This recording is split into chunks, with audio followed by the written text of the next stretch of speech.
Oh, welcome to the Sharpe Way Show. So happy to have you with me this evening, a little bit past 7 p.m. on the East Coast.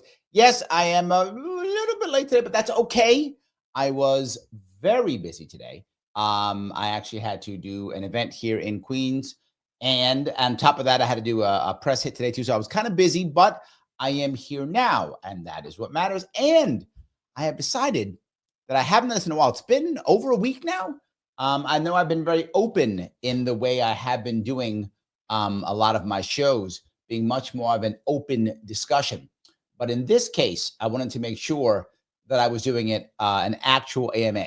People wanted to ask me some specific questions about different things, and I wanted to make sure that I was able to answer those questions. So today is an AMA, even though I know in the past it's been a couple of weeks and I've been more open. I want to make sure, because people are saying they want to ask me some specific questions about specific things. I want to make sure that I'm always open to those things. And that's why I have done this time. But I want to start with something, as I always do. There are two things that are related, even though they're very different, but they are related. And that is the idea of government, I guess, intel gathering and surveillance. And I mean this internally within the nation, in the country is what I mean. Not CIA stuff outside, well, also inside, but not that kind of, I mean internally. And there are two reasons why I want to bring this up. The number one thing is the guy who, what's the one look at so I don't get in trouble? The guy who took care of the healthcare CEO, that guy, right? Number one, and how they caught him. And there's a good side to heavy surveillance, right? There is a good side. And the good side is, well, you get to catch bad guys relatively easy compared to not having that. Oh, okay, I get it. That is a good side, right? I get it. But at what cost? Are we always now being viewed? Are we always now losing our privacy? Are we consistently now, because we want our safety, always being viewed? And there's a second piece to this, which we seem to never learn.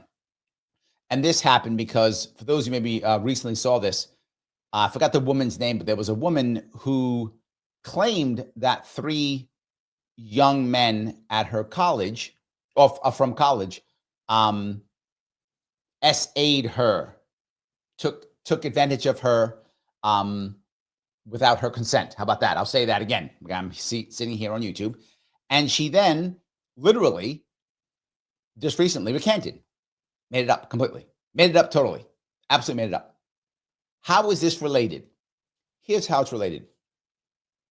When she said these 3 young men did this to her, the vast majority of America went, done, of course, done, yep, did it. Also recently, the JonBenet Ramsey's case, there's some data there that shows that there was some DNA evidence that may show that the parents didn't do it. But all of a sudden, we're like, wait a minute, maybe did that not happen too? Why do I bring this up? Because now, with so much surveillance, the second that the government says a guy did something, we're going to assume that the guy did it. Oh, woman, but usually the guy, whatever. The person did it, right? The person, we're going to assume that. Why? Well, because they've got cameras, because it's on video. So that's piece one. We're going to, well, of course it's true, because, it's on video. So of course, right? We got cameras, of course. Wow, is that going to affect how we see people? So while I'm happy that we can catch criminals, that's a good thing. I'm not happy about that. I'm also worried that now we're going to go, oh, don't worry about it. There's going to be cameras, and then this person did it, and that's it. Wow. So we're going to want more and more cameras. And here comes the next piece. Because there are so many laws, and by the way, New York State has 200 bills ready to become laws now, 200 more. We're all guilty of something, aren't we? So all we have to do now is decide, well, I'm mad at Roger, so let me just go through everything and find something that he did wrong, and I'm going to find him guilty of something, and then I'm going to put him away. That's my other worry. But now I'm going to go even further. There are people who are talking about, well, Trump's people he's going to put in to office. Well, we've got to go check them out too, right? We got to go find something wrong with them too, right? Also. And you say, well, no, Larry, you mean a background check. That's not what I'm saying. They want to find something wrong with them. That's the goal. That's what they want to do. And one of the things they ask you to do, and this is what drives me crazy, is they don't just want you, they don't do a background check. In other words, now Christine's going to become somebody special. And so I don't just do a background check. I have to give her a form to fill out. That's the worst to do. I would rather not have the job if I have to fill out a form. You might go, Larry, you really hate forms. No, that's not the issue. See, what they do is they make you fill out a form. Then they don't see you've done something wrong. They simply say, does something not match the form? Now you've lied on the form, you're a liar. That's the part of the form that I don't like about the form. If you're going to do a background check, just try and find something on me. Don't make me fill out the form so you can go, well, oh, no. And this is what they'll do. I know I used to work for a company that did background checks. I'm not joking. I used to do it back in the 90s. I worked for Bill Bratton, believe it or not, the ex-police commissioner of New York City, who used to run for a company that did background checks. So let's say I write down, because I forget, because it was the 90s. Oh, I quit that job, whatever, in April of 1998. But it wasn't April of 1998. It was August of 1998. So I screwed up. I was off by a couple of months. That's a lie. I am now a liar. I am now a perjurer. I'm not joking. And when they say this to me, they won't say, Larry made a mistake on the form. They will not say that. What they will say is, Larry lied on his form. Larry's hiding something. No, Larry screwed up. He didn't put April. He didn't put August, but April. That's not what comes out. That's not what comes out.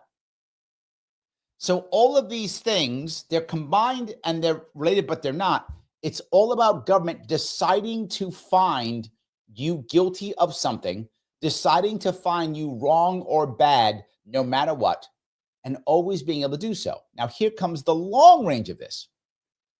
The long range of this is there a point, and I think we're already seeing it, where nobody cares anymore?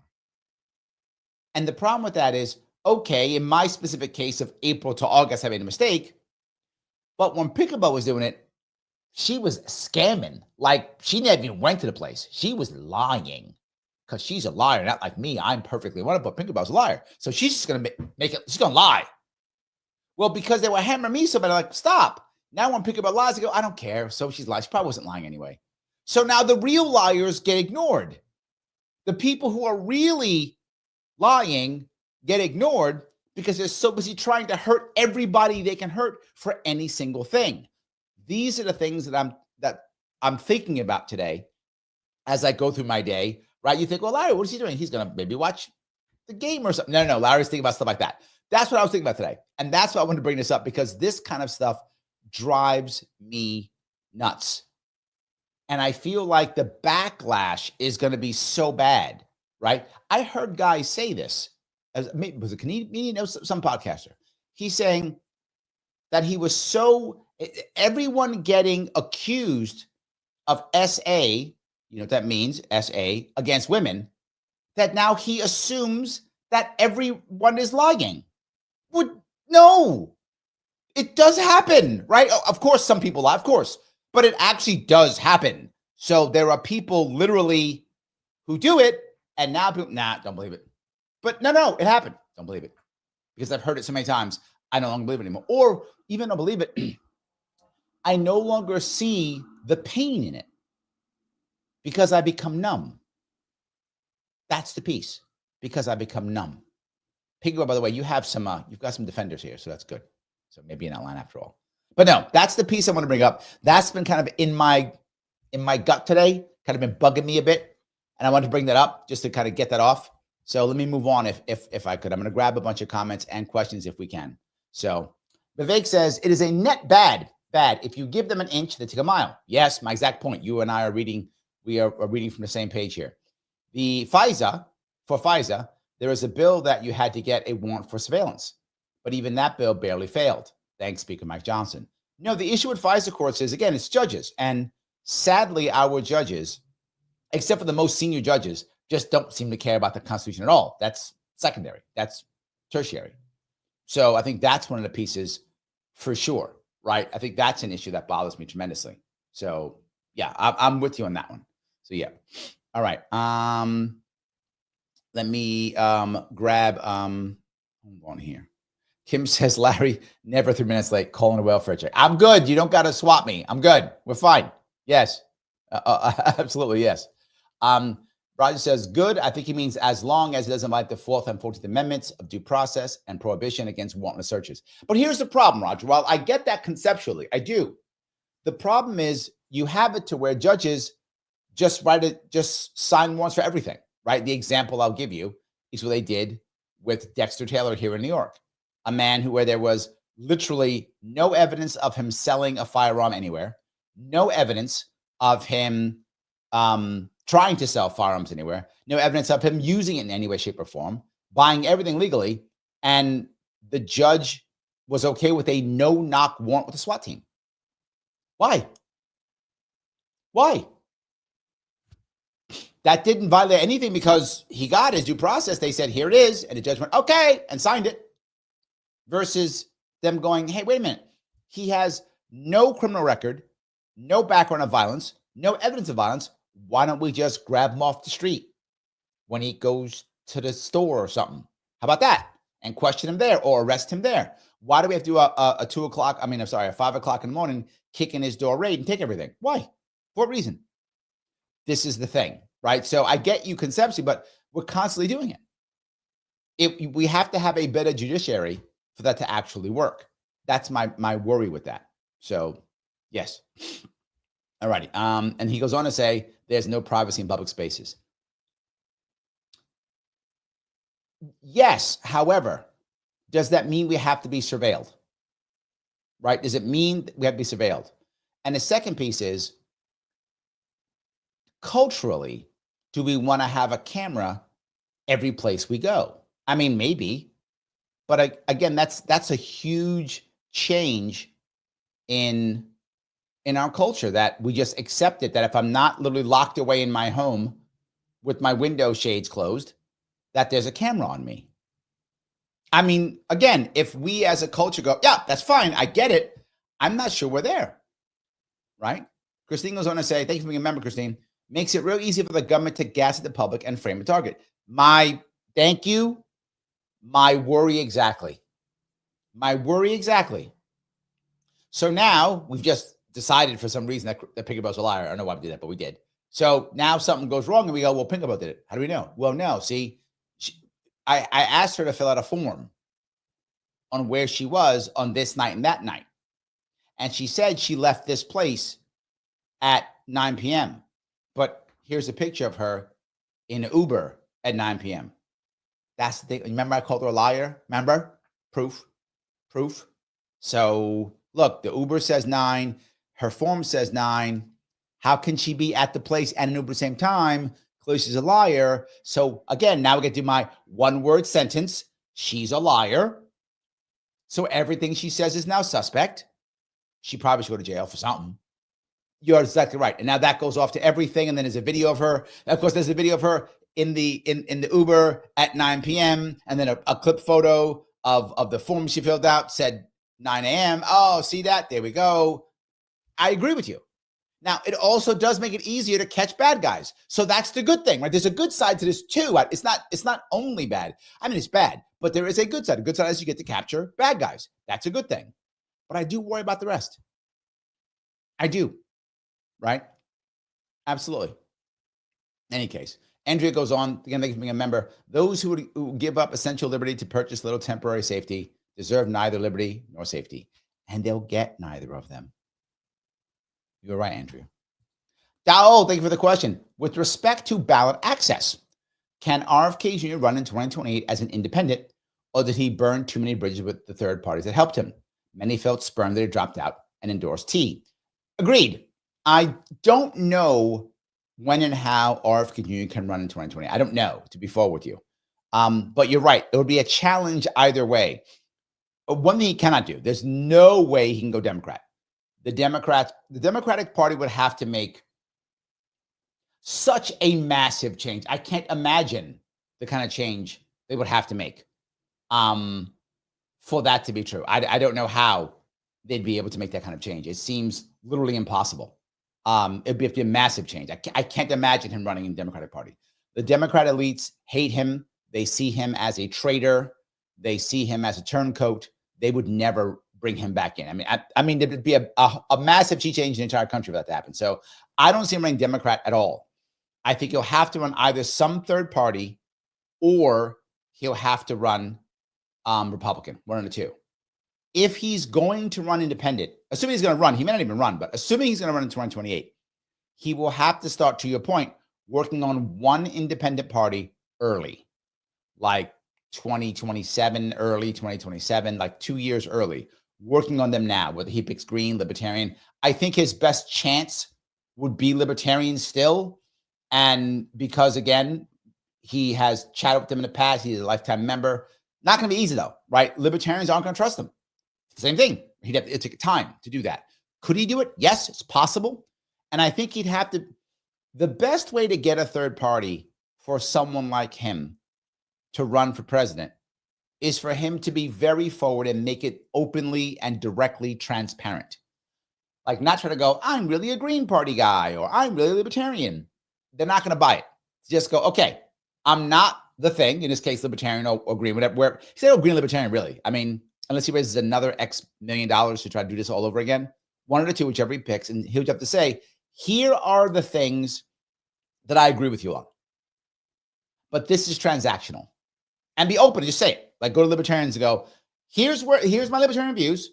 These are not, but here are the ones I agree with. I will push these. This I promise you. I'll push these. I will. But I also have these. Accept that as true. I'm not changing them.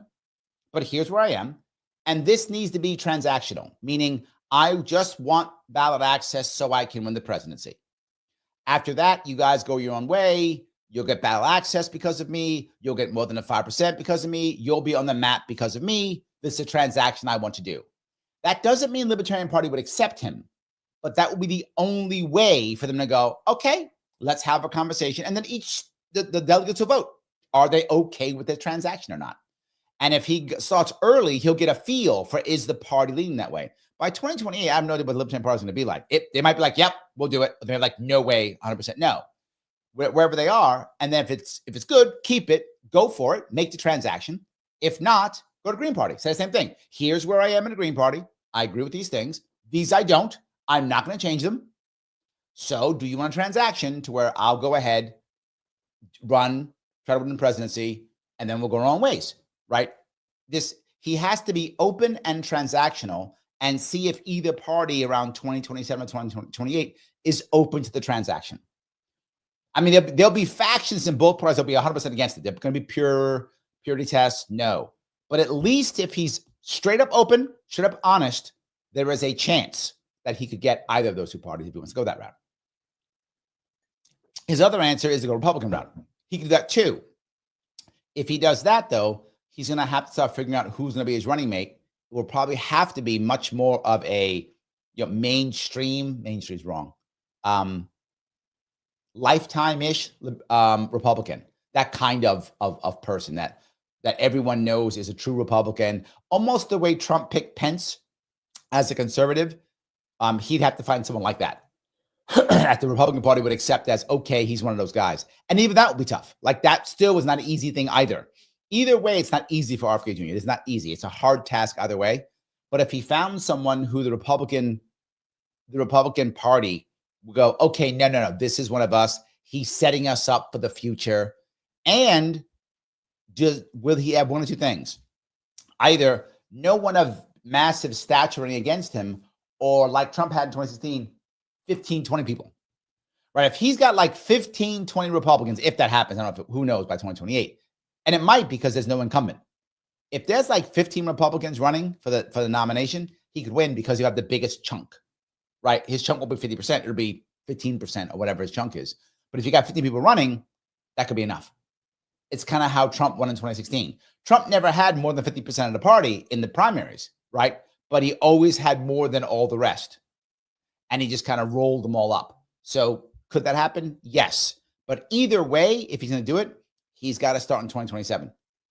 That's whichever path he chooses, got to do 2027. If he starts in 2028, he'll never make it. There's too many people who are going to try to box him out within both parties to get him out of there. So yeah, I hope I answered your question. That's the issue. So alrighty, walk down this road if I could. Let's see here. Lunatic Libertarian, thank you for being a member. People are so concerned about their reputation, which only matters because it's a consensus of your character. People are so concerned about their reputation, which only matters because it's a consensus of your character, which means absolutely nothing because most humans are ignorant imbeciles. Well, I guess what I would say to that is whether people are ignorant imbeciles or not, the vast majority of people want the people who they respect to respect them, right? That's very common. Most people, right? If I don't respect somebody, I may not care if they respect me. But if I respect that person, I want them to respect me. And depending upon how strong my own character is at any given time in my life, will also decide on how much it hurts me if they don't. And if I'm really in trouble emotionally and I have a lot of self-esteem issues, then I want everyone to love and respect me, regardless of whether I know them or not, right? So it depends how strong I am. And also just how strong I am as a person, but where I'm in my life. Generally speaking, if you've had a bunch of successes, recent successes, you tend to feel stronger about yourself. If you've had recent failures, you tend to feel weaker about yourself, right? So if I've just had a bunch of failures, a bunch of losses in my life, I may feel like I'm some kind of loser. I'm a terrible guy. I might be desperate, lunatic, for people to care about me or love me or respect me. Desperate to the point where I yell and scream or do insanely stupid things just to get someone to show me respect or something like that. But if I had a bunch of successes and I feel good about myself right now, I may not care. I don't care. I know who I am. I'm good to go. I'm having successes. I'm winning. So why would I care? So I get where you're going with it, but I think that's really a subjective, that's the word I'll use. That's a very subjective piece. And then does it matter if the people are ignorant or imbeciles, depending upon how I feel about myself? Right? I think that's also an important piece. So yes. All right. Mike says, I may have missed the part, but the big problem is how intel on citizens is used. More importantly than what is gathered. But Patriot Act is way too far. I will go on all of those. I think you're correct. Patriot Act is way too far. Any of these things, we should have ended the Patriot Act a long time ago. 100%. But the problem is, if it's gathered, it will probably be used. That's the problem, right? You're right in theory, right? But if they get what do the cops say when they arrest you? They don't say advise remain silent. Anything you say, might be used against you, could be, maybe. They don't say that. They literally say, this is their words, anything you say can and will be used against you in a court of law. They don't say can and will be used to help you. They don't say that. They don't say might be used. No, they tell you right to your face. It can be and it will be used against you in a court of law. They tell you that. That's the words that come out of their mouth. So in theory, you are correct. But the government will always use whatever it can against you, never to exonerate you ever. In fact, the amount of times that DAs have been sued or punished for withholding evidence, Harris didn't she get sued? Something happened to her. She got accused, whatever it is. She withheld evidence too. They all do it. So yes, in theory, but not in practice. In practice, they will use everything against you, nothing to help you. And if there is evidence that's going to help you, they're going to ignore it or hide it in some way, shape, or form. And that's common. I have seen, you guys know that I've done some work with some defense attorneys, and I've seen where they literally the DA puts up an email, and they go to wherever, Gmail, Google, whatever, and they take all your stuff. The government will come in if they accuse you of something and take all of your technology, every single thing. They will come into your house, take every one of your phones, every one of your computers, just take it, just because you've been accused, everything. And they have 30 days to give it back to you. So you lose all of your technology for at least 30 days because they don't get back. They're supposed to get back in sometimes 2 months. And they copy everything. And when I say everything, I mean everything. And that's legal. Because you've been accused. They come in, they copy everything. Then they give it back to you. And if it's broken or whatever, oh, well, you're screwed. Good luck. How can you survive for 30 days without any equipment? Oh, well, you shouldn't have been accused. Sorry. I'm not making this up. That's what literally happens. Then they give it back to you. And whatever happens, happens. Good luck with that. Then they go through everything, find what's bad, post the email that's bad, and black out the stuff that's good. I'm not joking. Like with a black Sharpie.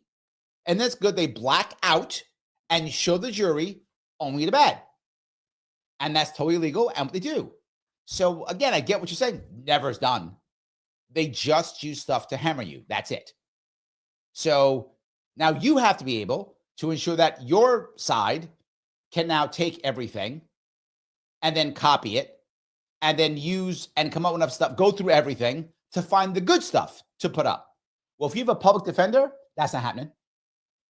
They don't have time and energy to do that shit. They don't. Now, if you've got 6 figures and you can pay a law firm to have their people go through it and find it, you'll be fine. You can do it. As I said before, you can get a fair trial in America. You can, if you can write a check for 6 figures or more. If you can write a check for $250,000, remember Daniel Penny, $3 million, wasn't it? 3 million? Is that right? Yeah, you can get a fair trial. You can. It's possible to get a fair trial in America. It is. But you're up against the government that has unlimited funds. And I'm not joking. Unlimited funds. They will spend whatever they want to put you away. Can you afford to counter that? What's the old saying? Can you afford justice? If you can get a fair trial. You can. Because now you have to pay your guys to go through every email, to copy all yours. And here's the worst part. They got a 45-day extra run on you because they got all your stuff. And they held it for 30 to 45 days. They give it back to you. Now your turn. Good luck. But I thought you have to get a speedy trial. Well, you can't now. What happens if they think you're a bad guy, so they keep you in jail? Well, how you can go through your stuff when you're in jail? Can't. Can't afford bail? Sit in jail. Sit in jail. But you got some money. Oh, it's fine. Pay your bail, get out, and then get yourself your thing. You'll be good. So yeah, I get what you're saying, but in practice, I just don't see it at all. I don't see it. So yes.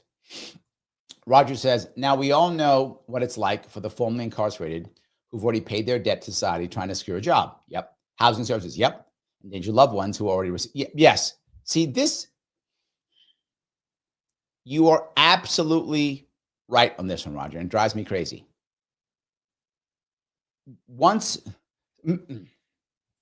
This bothers me because people think of law enforcement as only cops. It is cops, obviously, but not only cops. It's also corrections officers, parole officers, right? All types of officers who have to deal with the system. The vast majority of reasons why people go back into jail when they're on parole is not because they did something bad. It's because they missed some kind of schedule. I'm not joking. So now I got a guy who's a felon. He gets out on parole. He does find himself a job, but he's got to go to his parole officer and meet his parole officer, whatever, every Thursday at 2. One day he's late. They put him back in jail. Why? He's late, broke the rules. How insanely stupid is that? But that's New York State. Now, they've been getting better recently because they've realized how stupid it is, right? How insanely dumb it is to do that. They've been realizing how bad it is. And the prison population is growing. They're like, maybe we can't afford to keep all these guys in jail. So some of them are actually not being as bad. But it's bad parole officer. No, parole officer will get fired. The parole officers are the ones, believe it or not, the parole officers are the ones who said, can we stop this? This guy, the bus was late. Why are we putting him in jail? He's getting his life together. So even if you are able, Roger, to secure a job when you're a felon, get housing because you can't because you're a felon, be able to have some kind of support system, which you can't because if you come from an area with a lot of felons, your support system is all full of felons, and you can't associate with felons because you're on parole. Again, insanely stupid. Your family, if you come from a bad family that has a bunch of people who've been in the black market for all these years, you can't go back home to your support structure. So you have no support structure. What are you going to go do? You have no support structure. You can't get into public housing, and you're never going to get a job. What are you going to do? Back to the black market again. So if you happen to not be that person who does not go into the black market, don't miss your bus. Don't miss your bus. Miss one bus. Where you go? Back to jail. Back to prison. Why? Miss a bus. Rules are rules. Yes, you are correct. That drives me crazy. Christine says, is there any way to rein in these judges? Yes. I say all the time. The number one thing that we want to do with judges is create a grading system. And they are 100% against it. And here is their argument.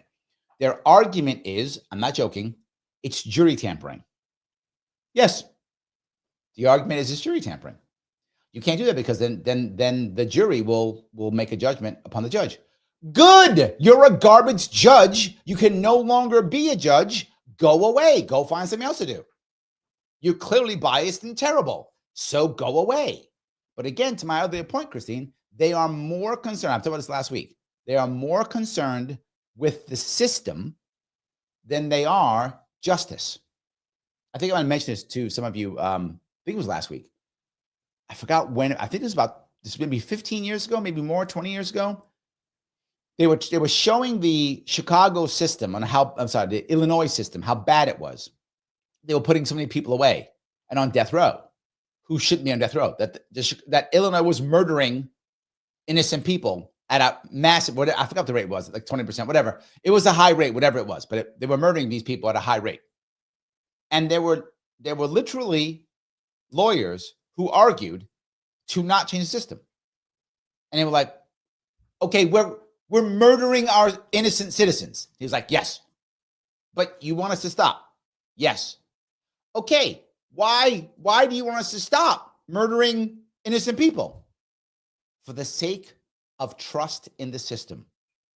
That if we do this and we change the system, people won't trust the system anymore. I'm not joking. That literally happened. So, yes, we have to publicly judge them similar to a Yelp review. I'm straight, similar to a Yelp review. Absolutely. Yes. There we go. Torrance says, Larry, white people like you. How do I get white people to like me? It's an odd question. I think there are several things you can do to get anyone to like you in general, but white people too, included in that group. I think a couple things. One, don't be afraid to talk about race. I'm not afraid to talk about it. I'm happy to talk about it.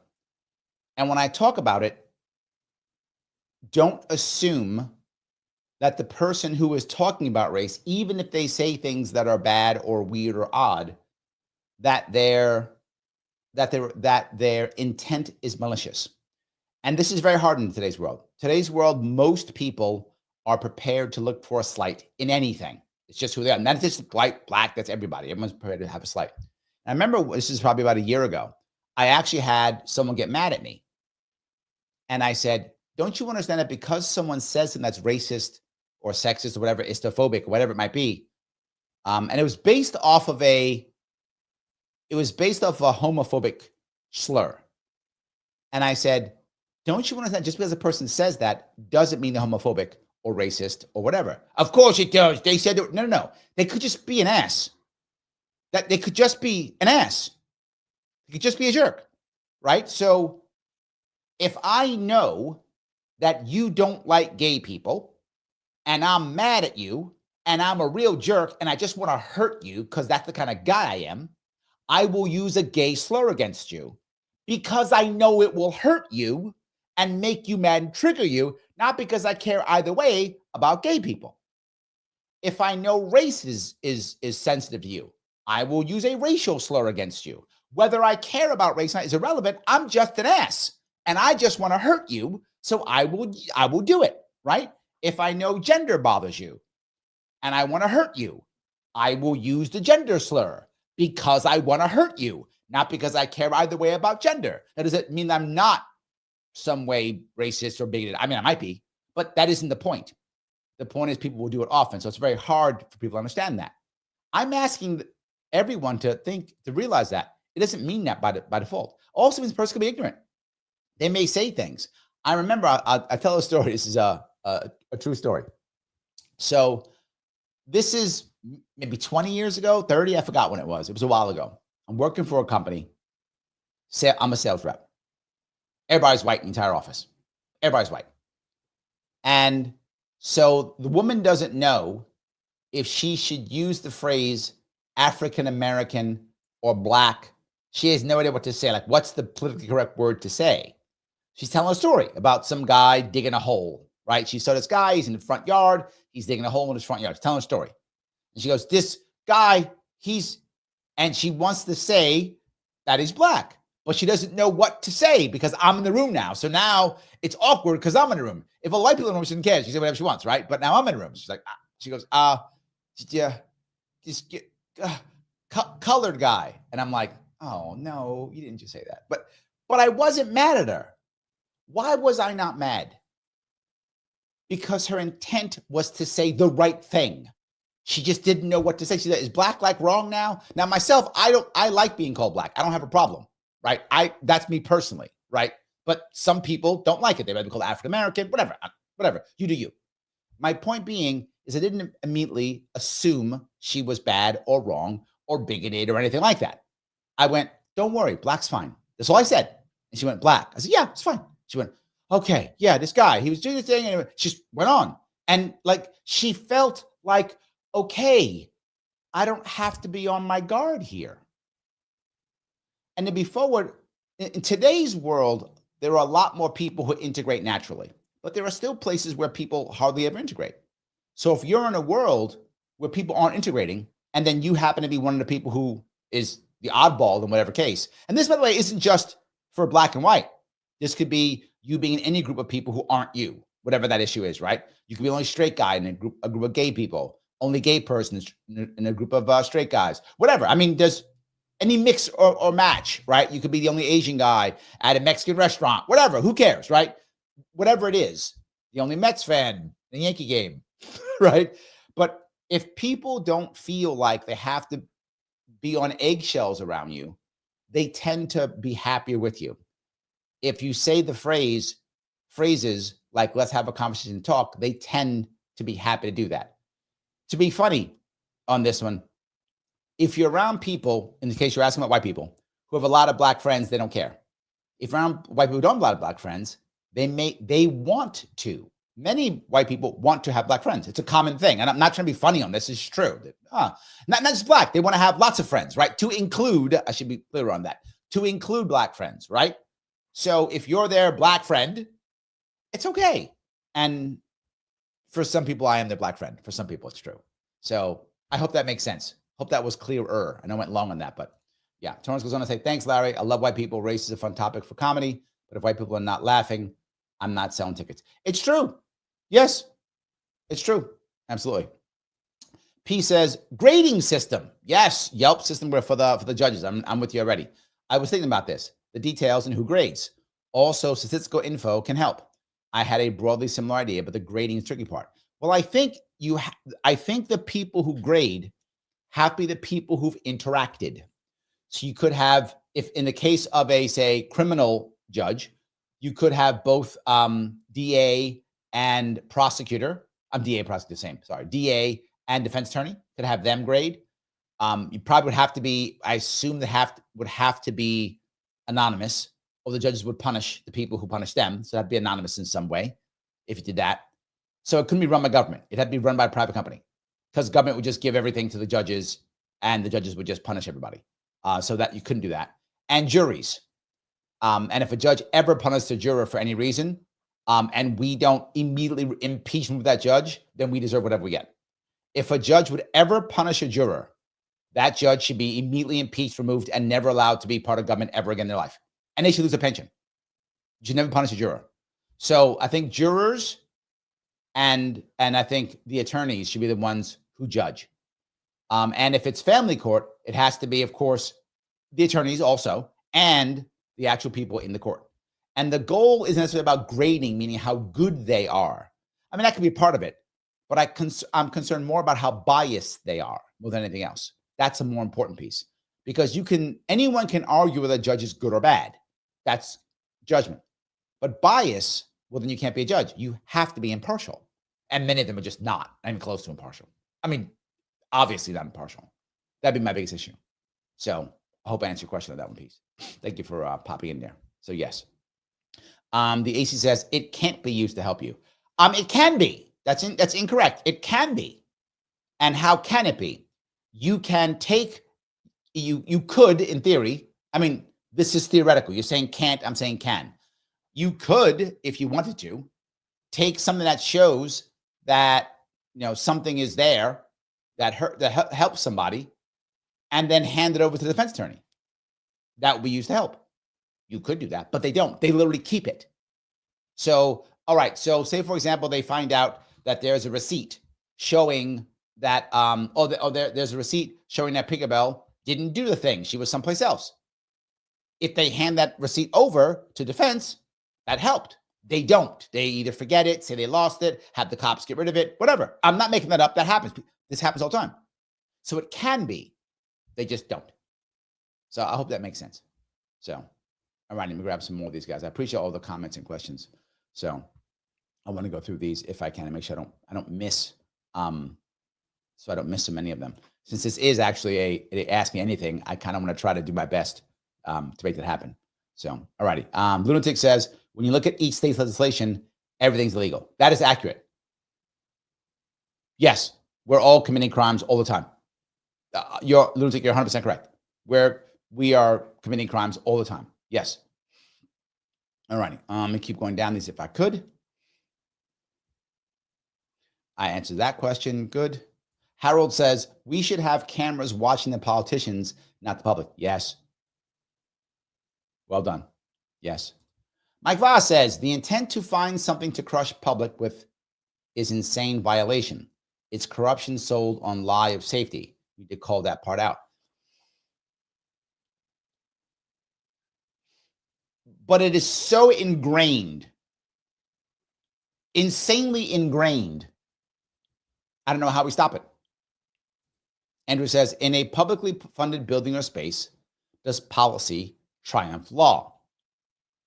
If it's publicly funded, I think no. I think that's true. No. However, I think there's a however piece here.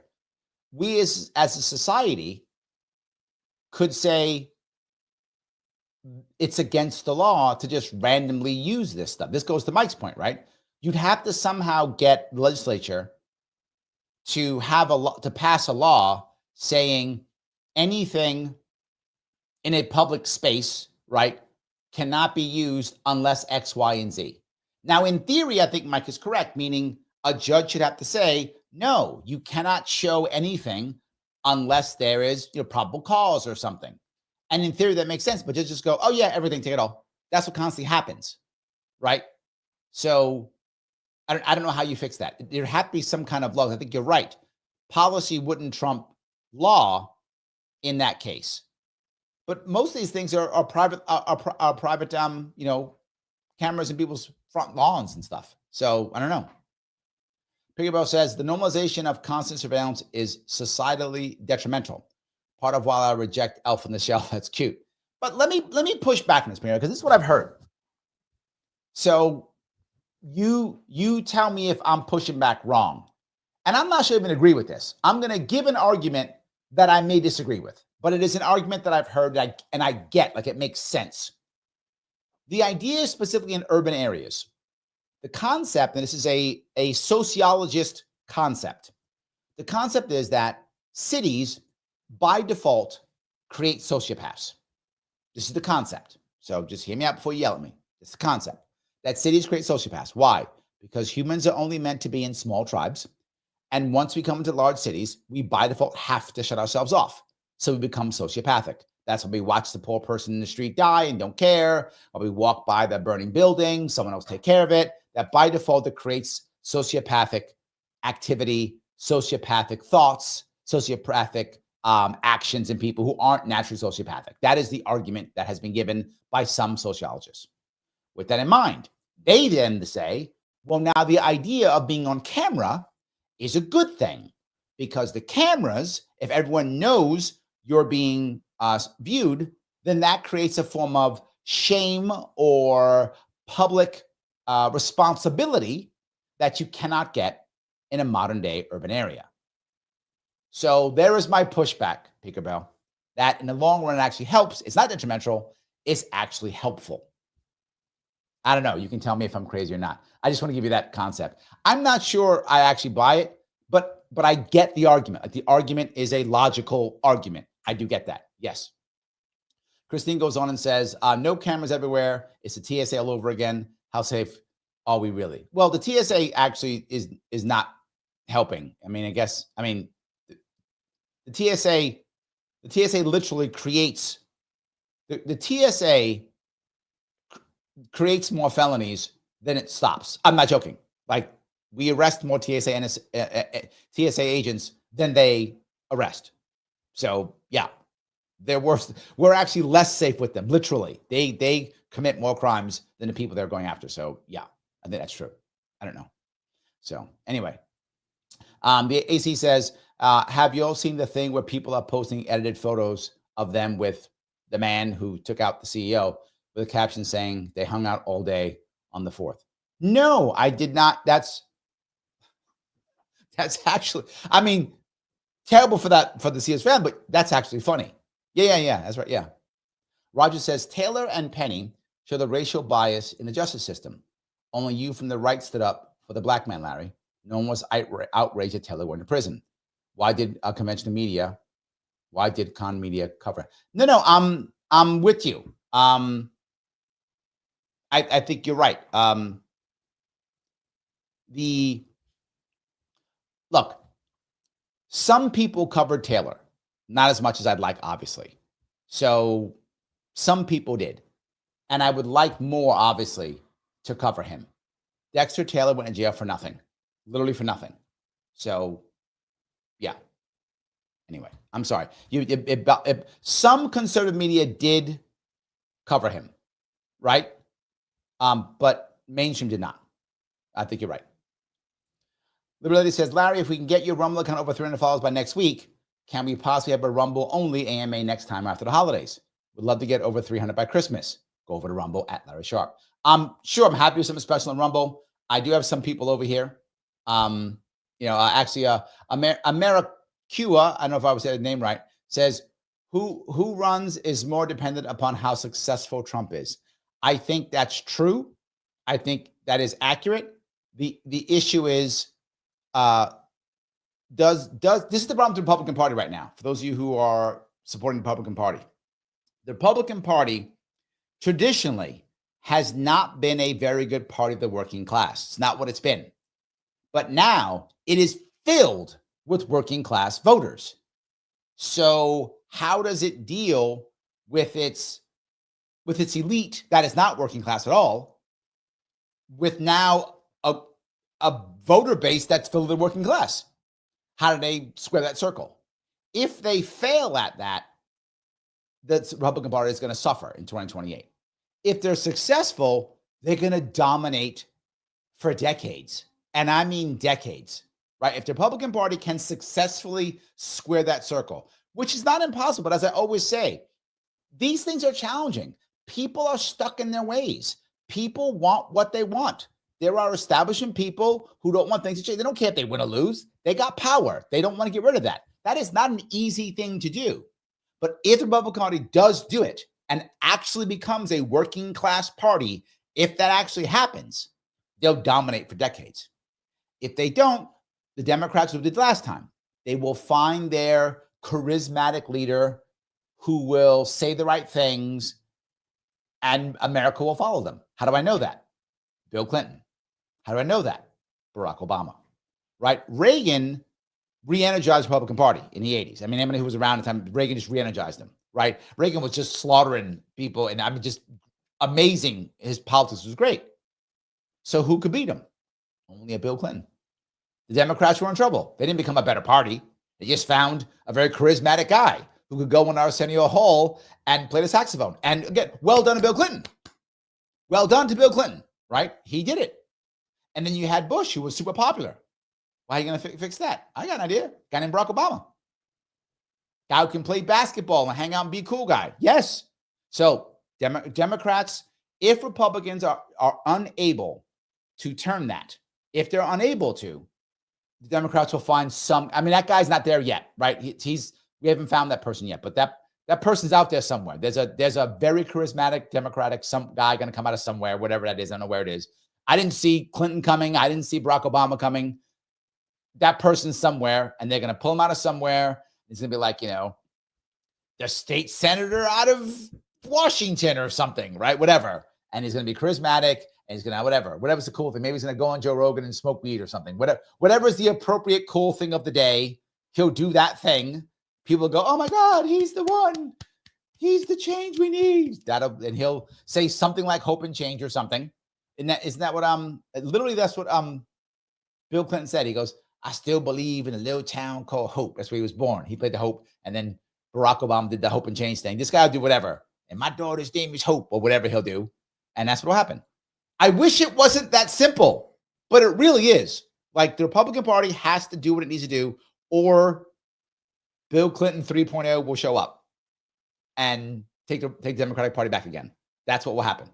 So anyway, so there we go. All righty. So thank you for that. Straight End says, I appreciate you working on Saturday night. Take a Maricua idea of watermark on AI. Oh, hold on. Where is that? Oh, I need to do, oh yeah, that's not a bad idea. Maybe some kind of watermark. Consider watermarks. Maybe, yeah. Yeah. I'm trying to, I'm doing Saturday night again because I know I was supposed to do my 20 days and I couldn't because I was traveling. So I'm trying to make it up by doing Saturday nights now. So yeah, I'm trying to make it up for it if I can. So I hope so. All righty. Christine says, I'd love to see RFK MAGA, the Democratic Party. To be forward with you, that would be what would happen, Christine. If the Republican Party is unable to become that working class party, there will be something like that in the Democratic Party, whatever it is. If you look at what Bill Clinton and what Barack Obama did, they didn't really govern very far left at all. They didn't, right? They talked amazing. I mean, they talked a good talk, right? Their talk was great. I mean, Barack Obama's talk was amazing. So was Bill. It was great talk. But actually governing, they weren't governing that far to the left at all. They were doing the equivalent of a kind of Democratic MAGA type thing for their time. All the talk was that. So yeah, they were doing it. So yeah, the problem is, again, for this to happen, for RFK to go back Democratic Party, literally Democratic Party would have to completely revamp itself. However, if you look at a lot of people who are on the left, and I don't just mean Democrats, people on the left in general, they don't like Democratic Party either. A lot of Democrats are unhappy with the Democratic Party. Leftists hate the Democratic Party. So is there a chance it will happen? There's a chance. It could. I wouldn't bet on it, but I do think there's a chance.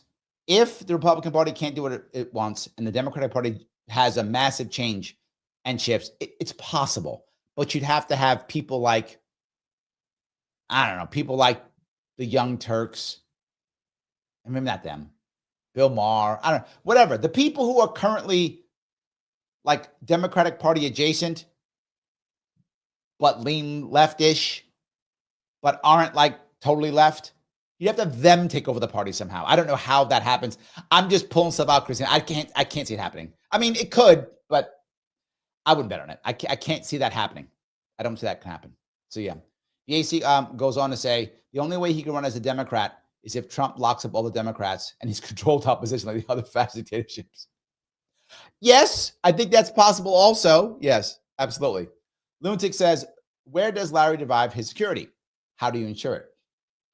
This is a question that people have brought up before, and I'll bring it up. It's based upon a question asked.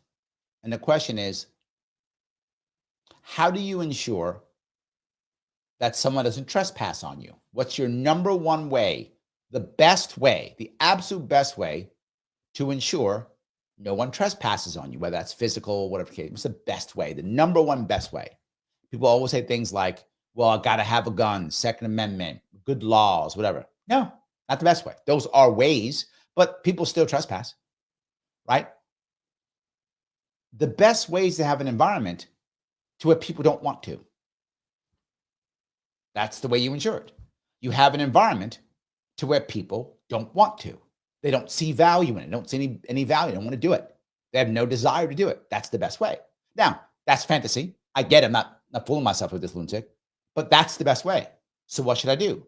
I should go out of my way to create an environment to where trespassing on others doesn't make sense. People go, no, that's what laws are for. That's not what laws are for. I remember someone once asked me, why do you not want laws to stop you from killing? I said, what makes you think laws stop me from killing? He said, what? I said, what makes you think laws stop me from killing? I kill exactly how much I want to. None. People get killed every day. Laws don't stop that. Well, laws are useless. No, laws are useful. Why? Laws don't stop people from doing things. That's what laws do. Laws stop family feuds. Laws stop revenge killing. Laws stop revenge in general. That's why that happens in the black market, not in the regular market. Laws stop street justice. That's what they do. But people still do bad things. But what would happen if there were no laws? Yeah, no laws. No, they wouldn't. No, that's a fantasy. If all of a sudden there's no laws, lunatic, I'm preaching to the choir with you. There's a lot of people who don't get this. If there was no laws tomorrow, everybody be killing everybody. No, they wouldn't. We just create a gang structure. That's all we would do. If there were no laws, we'd create a gang structure. So you're not going to trespass on my people, or I will devastate you. We would just create gang structure, and we would create street justice. We wouldn't just be killing people randomly. It wouldn't be the purge. That's not what would happen. We would create our own gangs. It's what we would do. How do you know that? In the black market is what they do. Gangs are literally the black market creating their own justice systems. That's what it is. We see it every day in cities all around. So if they decided to end all the laws, there wouldn't be a purge. There'd be a series of gangs that would that's what the purge would never exist. That idea of the movie would never happen. They'd just be gangs. You hit us, we're going to hit you back. So don't hit us. We'll hit you back. That's it. Laws stop that, which is a good thing, right? Because now I don't need to have my gang get you back because the cops and courts will do it for me. And now there is a system. Now there is an institution. And when you don't trust your institutions, well, then you fall back to gangs. You fall back to the black market.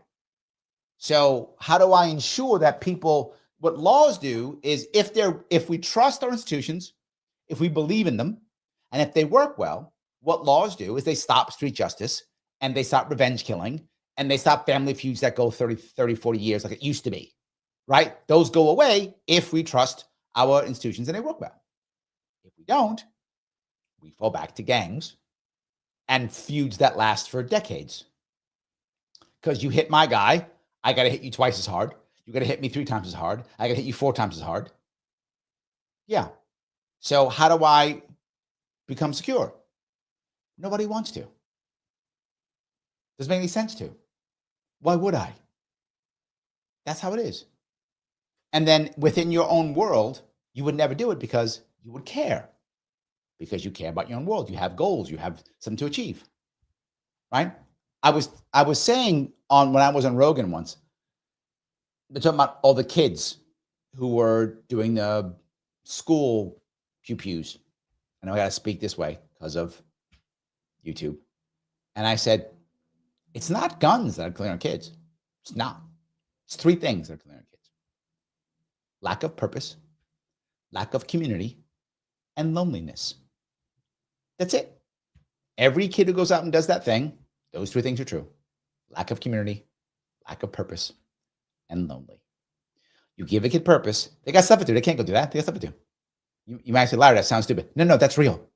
I can't go do that thing because I got stuff to do. I have a reason to do other things. Why would I go rob somebody? I got stuff to do. Purpose matters. Sarah, thank you for 999. Help me understand why the right doesn't believe in systematic racism. I'm not watching Matt Welsh's film. I'm not a fan. Can't we talk about racism objectively? Bias and tribalism are real. Of course. Yes, I'll tell you why. It's because there's a left-right paradigm that fights itself. When the left talks about systemic racism, it then immediately calls people racist, which doesn't make sense. That's the problem, Sarah. If systemic racism exists, which it does in certain areas, it does. And you say it doesn't, it's fine, whatever. It does, of course it does. And I'll give you proof. Anybody wants to talk about it, I'll give you proof it does exist. Of course it does. But then you can't also then say, well, everybody's racist. It's one or the other. Either the system does not matter and people are all racist. That's optional, in which case, why you care about the system? People are bad. Okay. Or people aren't actually racist and it's a system that produces outcomes. Now, here's where people get a difference between racist and racial. People will say, well, it's a racial outcome.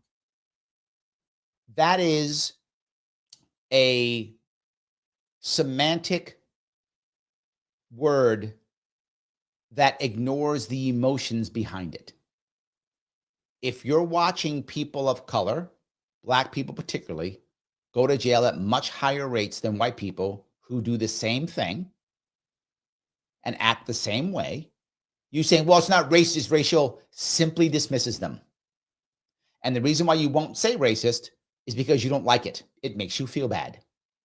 So you are sacrificing their feelings for yours.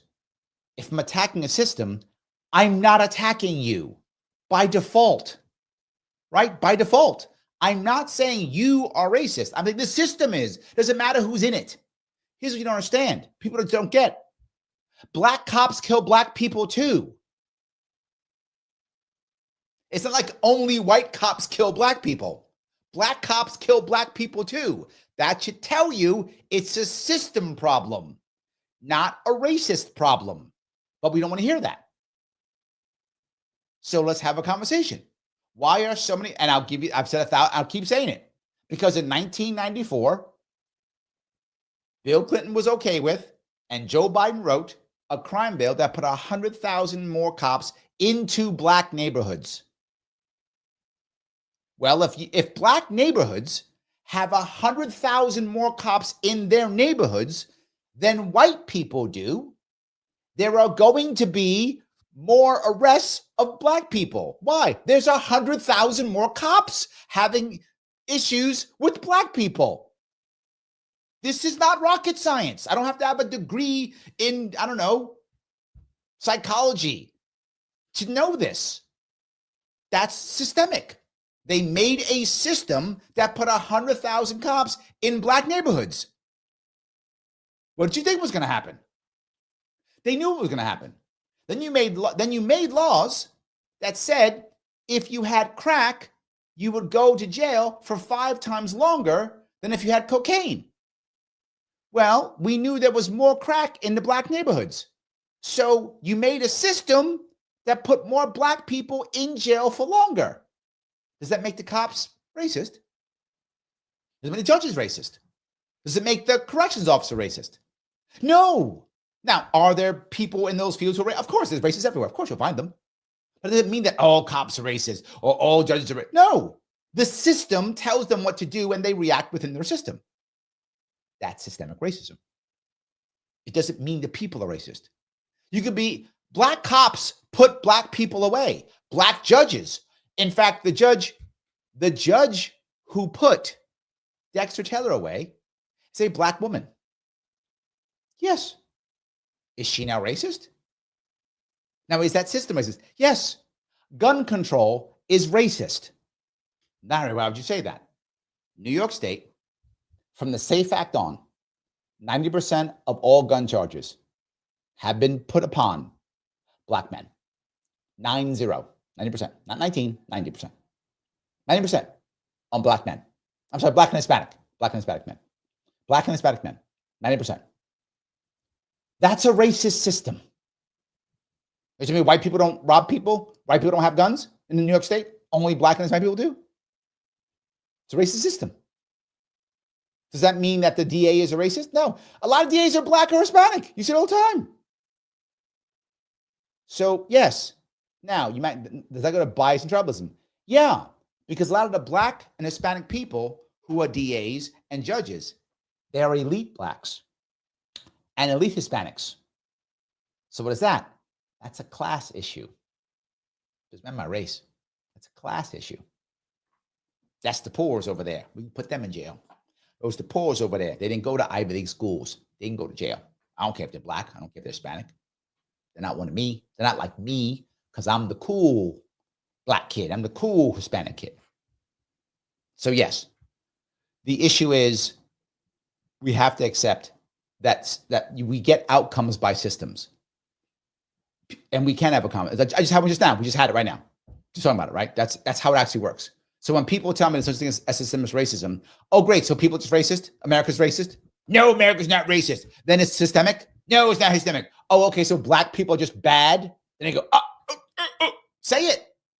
Because those are the only three options. There's three options here. America's racist, option one. I don't believe. Black people just inherently mean, nasty, evil, create more crimes, hurt people. Don't believe that either. Or the system's racist. I'm going to go with three. If the system's not racist and the people aren't racist, black people are just terrible. Oh my God, look at them.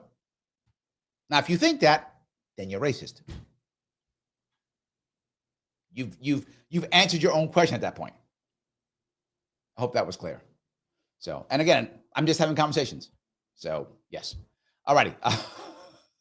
I will go back and keep grabbing some more of these if I can. I know I went long on a couple of those. I apologize. I will try to keep doing this. All righty. Let's see here. AC says, yeah, no idea what's going to happen with RFK Jr. I think he does get confirmed. I think he does. The Instant Defense says, you're right, Larry. Oh, thank you.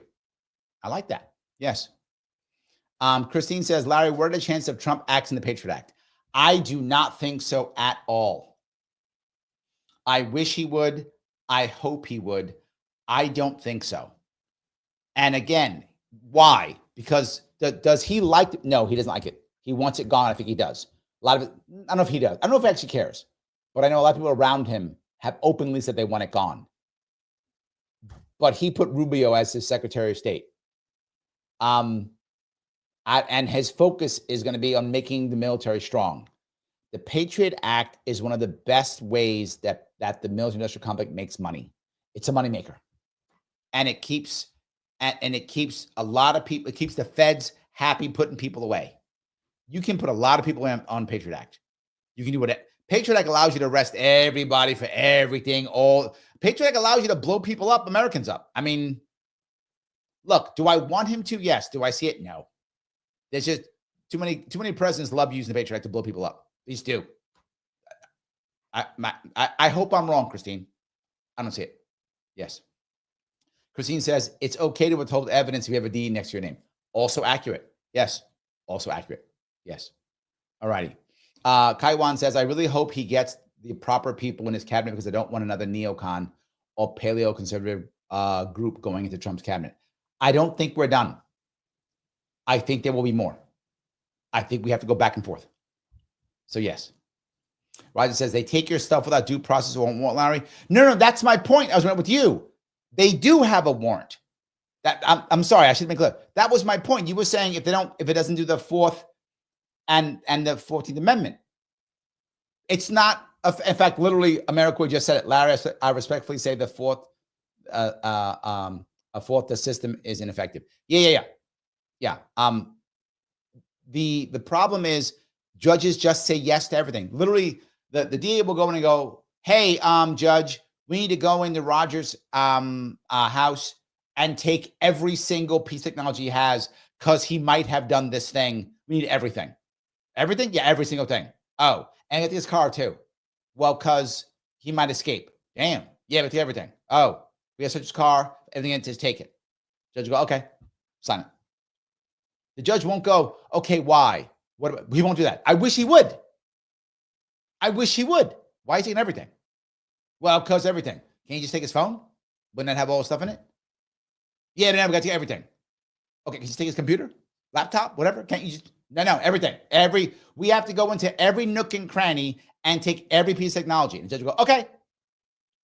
Because there's a chance that he might have something on it. So we got to make sure that's what happens. So they have a warrant, but it's still garbage, is my point. It's still garbage. That is my point. So, yes. All righty. Let's see it. Michael says, the NDAA took my baby away. They took her away from me. Is that a song? Did I miss that? I don't know. Yeah, I don't know. So, AC says, as he said they would in his manifesto, they can't get. Oh, is that right? I like that. I don't know if there's. Maybe I got to find a way to make that happen for my phone. Maybe, I don't know. That sounds good. Yes. IC says unlimited taxpayer funds. Yes. That's the point. We'll just tax until we get it. Yes. AC says we need bail reform. Yes. However, this is my point, AC. So many times I'm not in theory against bail reform. And one of my biggest things I got wrong was New York State bail reform. And why do I say that? And I admit it. I was way off into that. I believed something I should not have believed. And bail reform is fine and good, but should be focused on first-time offenders. The bail reform we put together in New York State was a disaster. And I knew it was a disaster. I said so. I did say it was a disaster. But here's what I said back then, and I believe that. I said, this bail reform in New York State is so bad, we're going to be okay. People said, what? It makes no sense. I said, no. It's so bad. The judges, and I can't if I said this, but I did. It's one of the reasons why I'm so mad at judges from this. I'm extra burned because of this one. I said, the judges aren't going to let this go through. There's no way that they're going to see some guy who's been arrested 6, 7, 8 times on violent offenses and just let him out. They're not.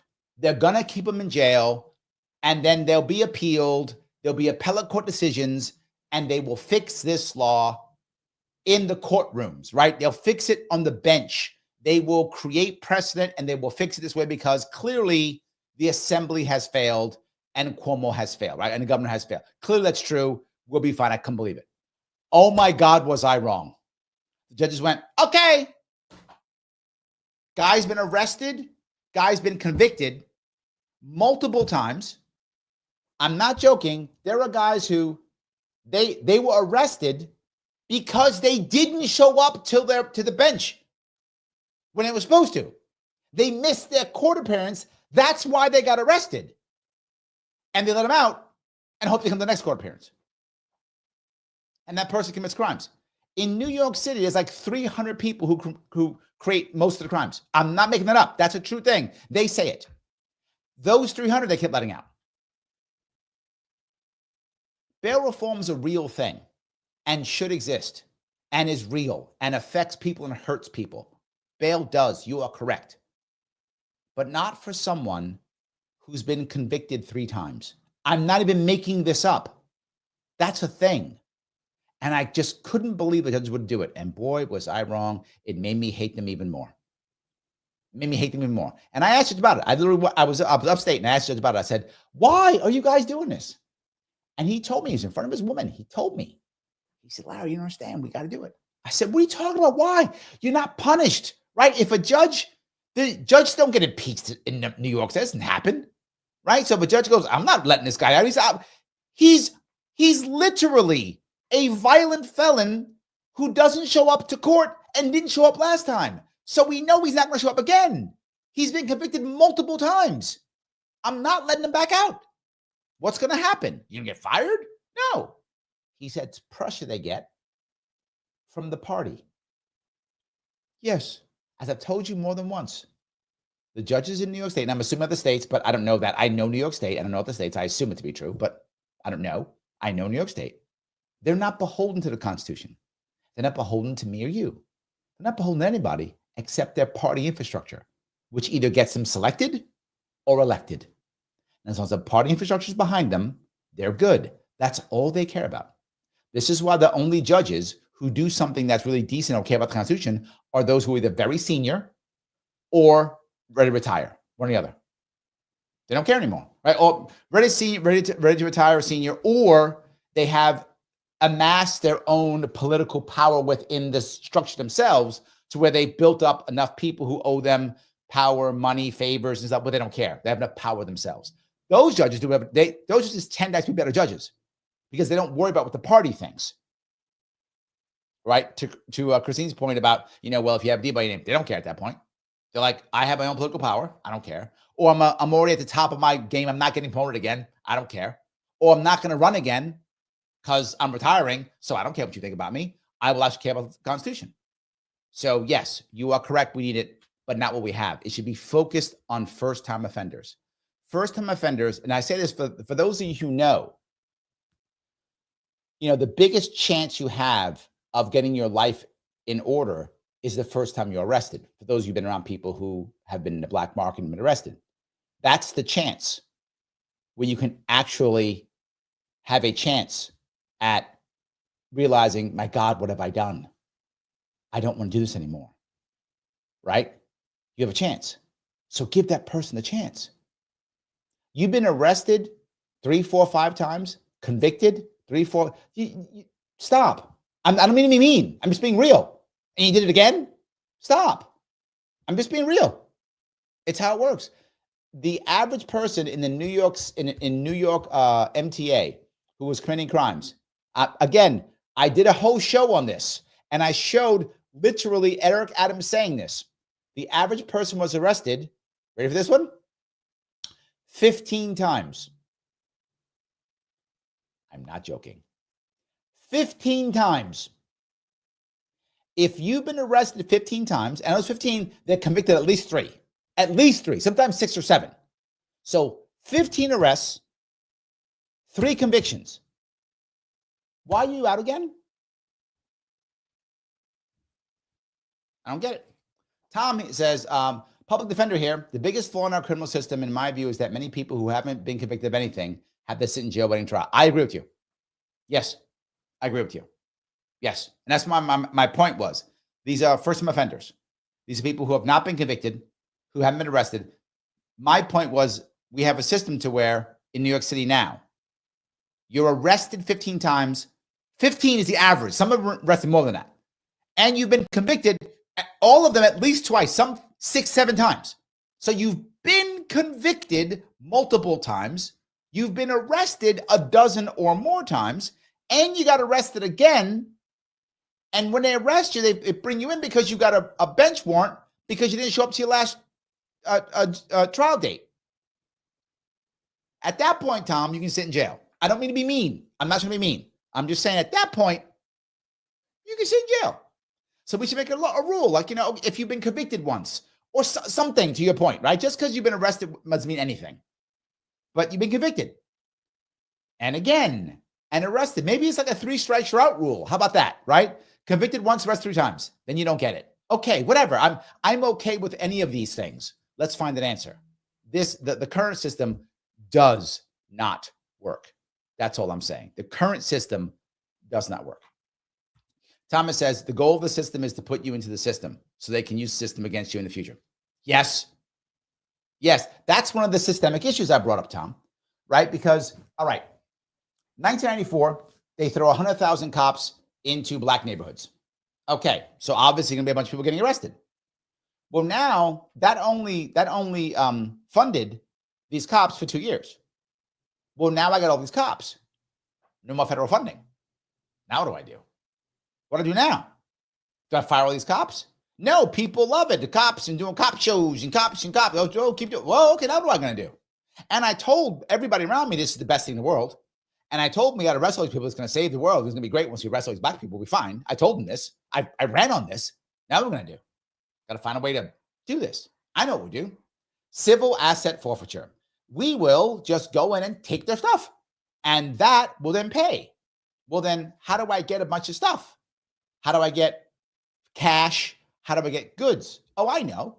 I'll go to where people are in the black market. I'll do that. People who won't fight back. I'll do that. So now I go in to these same areas that I've already arrested people for the past 10 years or 5 years, whatever it is, right? And I go back in again. And I start taking their stuff. They're going to fight back? They can't. They're afraid. I offer them a deal. Why? 3 strikes you're out rules. 3 strikes, you're in jail forever. Life imprisonment. Take my TV and my cash then. I'll just shut up. Please don't arrest me again. Done. That's systemic. That's systemic. Yes. Andrew says, yeah, not everyone here speaks legalese. Can we have our legal documents written in plain American English? I brought this up before. I was teasing someone. I said, we should write all of our laws in Russian. And the guy goes, in Russian? I said, yeah, all the laws should be written in Russian. He goes, come on, it's stupid. I can't read Russian. You can't read them now. Doesn't matter. You got to hire a lawyer to figure stuff out. Then you hire some Russian dude. He'll be cheaper. Hire a Russian dude. It's cheaper. Same thing. Doesn't matter. He laughed, but my point stood. To your point, Andrew. And judges to this day still do this. Judges will say, ignorance of the law is not an excuse. Of course it is. I cannot know all the laws. In New York State, as I just mentioned, Kathy Hochul literally said this. She has 200 bills on her desk. This is 1 year. She already signed laws. 200 more. 200 more laws in New York State. How can you know all the laws? You can't. And I ask, does anyone think New York State requires 200 more laws? What if new laws were passed in New York State this year? What would happen? Nothing. Nobody cares. We have laws for all the bad things already. There's laws against fraud. There's laws against theft. There's laws against assault. There's laws against murder. There's laws against all those things. We don't require any new ones. They're not required. Could end all. We could take every law, every single law that New York State has passed since 1990. I just pulled that number out of thin air and got rid of all of them. Nobody even knows. Nobody even knows. Because we still had murder, and we still had theft, and we still had fraud, and we still had all the laws that we need. We can get rid of every one of those laws, every single law from 1990 on, and all of them. We're not changing a thing. New York would be just fine. This is all just stuff to make things horrible. It's embarrassingly bad. So yes. Alrighty. Dave says a way to rein in judges in some states, but the rest is out. Yes, but you're assuming that they're running against anybody. Most of my judges run unopposed. So theoretically, Dave, you're correct, but most run unopposed. So can't. They run unopposed, and a bunch of them are appointed. So you're appointed or they run unopposed. What are you gonna do? Kind of tough. And if they run opposed, they're in gerrymandered districts. So you just vote for the guy who's the RRD because you know the district you're in. So in theory, that's correct. In practice, impossible. It's virtually impossible. Guys, I'm going to ask you if I could. I know I haven't yet. I haven't pushed yet, but I will. Please, the button. You know the one I want. You know the one. Lima, India, Kilo, Echo. Like. That is the one. Please hip check it. Body slam it. Nose pierce it. I don't care. Touch it any way you want. The button does matter. If you follow me on Twitter and or Facebook, please share this. Share this into other things. Share it someplace else. Share around if you can. If you have not subscribed to me on YouTube, why do you hate me? I'm sitting here on a Saturday night chat with you. Now you're going to hate me like that? Subscribe to either Larry Sharpe and or Sharpe Way. I've already sent out notes to people who want to come on the show for Monday. If you have not responded, I'm going to pick somebody else. So please respond if you got my note. And if you want to super chat me, I appreciate them always. Super chats are always awesome. Membership is key, guys. Membership keeps this going. I spend more time doing this, less time working when I can do that. So membership is $49 per month on either YouTube, either Larry Sharpe or Sharpe Way. All memberships are appreciated. Please help out as best as you can. But no matter what, the button, known as like, cheap, in fact, free, and helps out tremendously. You guys know that I get horribly shadow banned. You see it all the time. You watch it. Please help. The like part does matter. So yes. Alrighty. Let me go down here. Andy Cooper says African American is a subset. That's also true. Yes, you are correct. Absolutely. Also true. Alrighty. Peace out. So let's get back on topic. Peekaboo's a liar and she's too cute. Attractive people are more believable. Also true. Also true. They're more believable. Also true. Yes. Alrighty. Peekaboo says, hold on if I can grab this one. It's funny he picked me to be a liar because I'm autistic and the worst liar on the planet. There we go. I like that. There we go. That's funny. I like that. So, and then of course, Sarah says, Pinker, how do we know to trust you and you're not lying to us? Good point. Yes, good point. All righty. Let's see here. If I can grab some of these things. Instant defense says statistics don't lie. Are you talking about the crime stats? Talking about that? I think that's where you're going with that one. A lot of people bring that up. They do it all the time. They bring up stats. They go, well, the stats, black people commit more crimes, whatever. So the stats. I hear the argument all the time. And I get it. It makes logical sense if you think the system isn't racist, right? If you believe the system is fair, that would make total sense, right? It would. I don't believe that. That's the problem, right? If the system itself is not fair, then the stats don't matter, right? It's the same thing as saying, well, I don't know, people who have higher IQs are smarter. But if I write the IQ test and I make it for myself, well, I'm gonna get the highest IQ. Stats don't lie, right? So I think there's another piece to that too. If I were to say, well, people who know more languages are smarter than people who don't, whether you believe that or not, doesn't matter. And then I make a test for the languages that I know. Well, I'm going to get higher. So your stat piece is true. The stats are there. I agree. But for you to believe that stat, for you to say, well, you would have to believe that black people are inherently somehow bad or worse than white people. I don't believe that. I know lots of black people, lots of white people.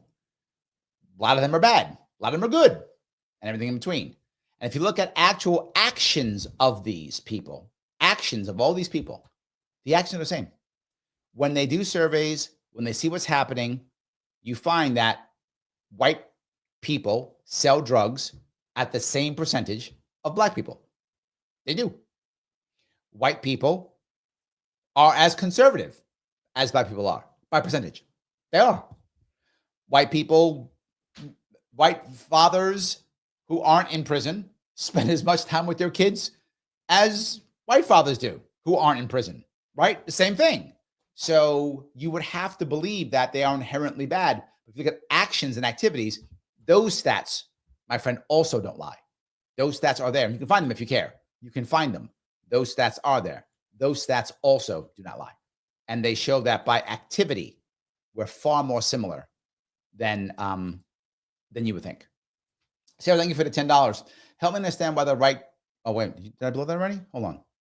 Wrong one. Sorry. Did I already? Sorry. Peace Lodge. Sorry. Thank you for the $5. Family court is closed to the public. How do you get the transcript? Guardian. What's the check system? Who gets to review the case? Yes, family court's a disaster. One of the things that's about when it comes to family court is family court, with the exception of when minors are testifying or involved, should be public. Anyone should get it. Anyone should, of course. But you can't. And if you try, in fact, not only that, if you record in New York State, I don't know if it's other states, in New York State, if you record what's happening in your court, that's a felony. You go to jail. You can't record it. So judge can say whatever they want to say. Yes. Judge, transparency is the key, right? They might go, well, Larry, it's embarrassing. It's family stuff. Yes, but it's safety. Isn't it embarrassing when you get arrested for something you didn't do? Yes, but it's safety. Could you imagine if now the problem is in family court, those who don't know this, in family court, and I'm going to talk about New York State, it's across the country, but I know New York State very well. In family court, if you lie, it is not treated as perjury. At the worst, it's contempt. At worst, often nothing. So you can just lie in court. It's totally fine.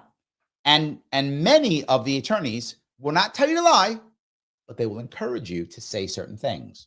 And you say it. Well, what if that was public now? What if you are a husband who wants the kids, an ex-husband who wants the kids, and you say in court that your wife is on drugs and she's not? Or what if you're the wife and you want the kids and you tell the judge that my husband beat me? He didn't. And that happens like every week in family court across the United States. Why I use those two examples? That happens because literally you will find the attorneys will say, well, if this happened, the judge might see differently. So they'll say these things. Why? There's no repercussions. But if you said it and later find out that it's a lie, and this happens, I'm not making this up. This actually happens. The wife says she's afraid because he might beat her. The husband says, oh, she's on drugs and she's in the streets selling drugs, whatever. That stuff happens. And we find out later, not true. What's the punishment? Nothing. No punishment. Nothing. But imagine, to your point, Peace, if that was public. So now I'm the dad's friend. And I go, that dude's not, he never touched her. I was over the house like every other day. That's a lie. That's a goddamn lie. Never happened. Whoa. Now it's an issue. Or the reverse. The wife has friends. Drugs. She's not on drugs. What's wrong with you? That never happened. He's making that up. Well, now it's a public lie. Things begin to change. Now they can sue each other. Everything will begin to change. I completely agree. Judges have made this a little kingdom, a little fiefdom that they have, and it has to end. Again, when minors are involved, and sometimes minors are involved, they have to testify here or there. And when that happens, of course, you don't do that. You don't put the minor, it's not their fault, right? You might go, if the husband's the wife's fault? Yes. Sorry, it is. You guys got married. That's on you. You're adults. You got to deal with that. Kids, no. That wasn't their fault. So they're not going to do it. So that's how you do it. You can't get a transcript. You can't do it. You can't even record. No, not how it works. So family court is an utter scam in my state, an utter scam. So I hope that answers your question. I know it was terrible, but yes. Anyway, so Instant Defense says mathematics is over my head. Maybe it is. So yes. Phil says, I hate people who are irrationally hateful towards the ethnic groups and Sicilians. That's funny. Yes. John says, statistics are often faked. It depends on how things are written and how others choose to report things. That's true, but to be forward, Instant Defense is correct. The stats are there. It's true. I can't, the stats are there. Christine says, you can have a high IQ and lack situational awareness and street smarts. True. In fact, there are two things about high IQ. One of them is the only place where high IQ directly relates to success is in academia. So if you are someone who you have a very high IQ and you want to be successful and you don't mind being in academia, that's where you should go.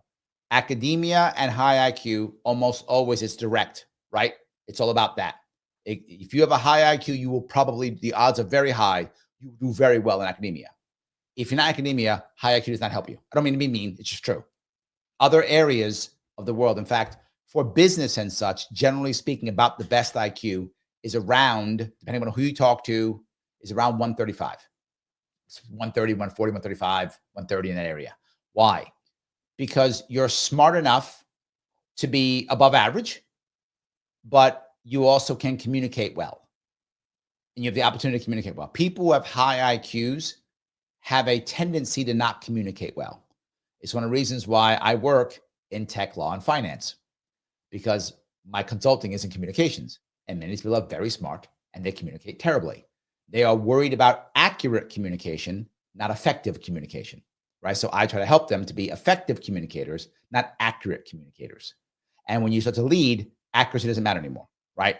It's what did you get what you wanted from your communication? You didn't, then it doesn't matter if it's good, if it's accurate or not. So that's the point. The second piece is, generally speaking, if you have a very high IQ, on top of that, you often think you're smarter than anybody else. So you're not open to criticism.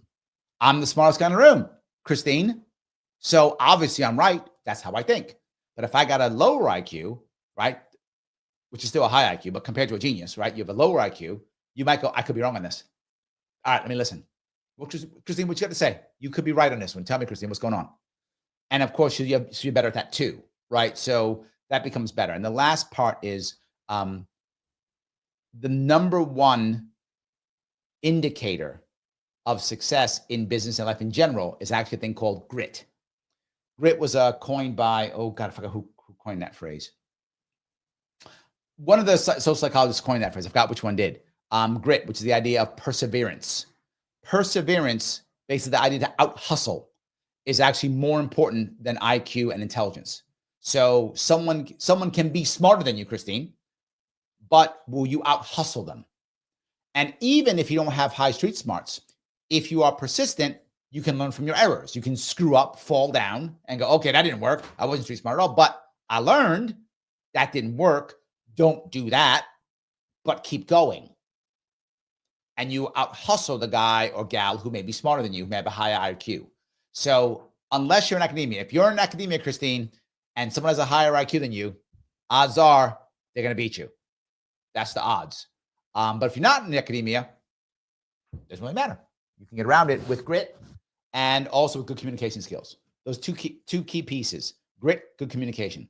In fact, you could have a lower IQ than the little golden 130, 135 IQ, lower, if you have more grit and or better communication skills about what you're doing. You can even hustle someone who's far smarter than you. In fact, if you look at most successful companies, the CEOs, they hire the high IQ people. They aren't the high IQ people, right? They hire them. There are some exceptions, obviously, right? But generally speaking, if you took a bunch of them, you would find many more of the CEOs are not the high IQ. They are hiring people. So yes. Nate says, Larry, you can't get rid of all New York laws. The state would starve without all the revenue they need to generate. Good point. Yes, that's true. Yes, absolutely. 100%. That's true.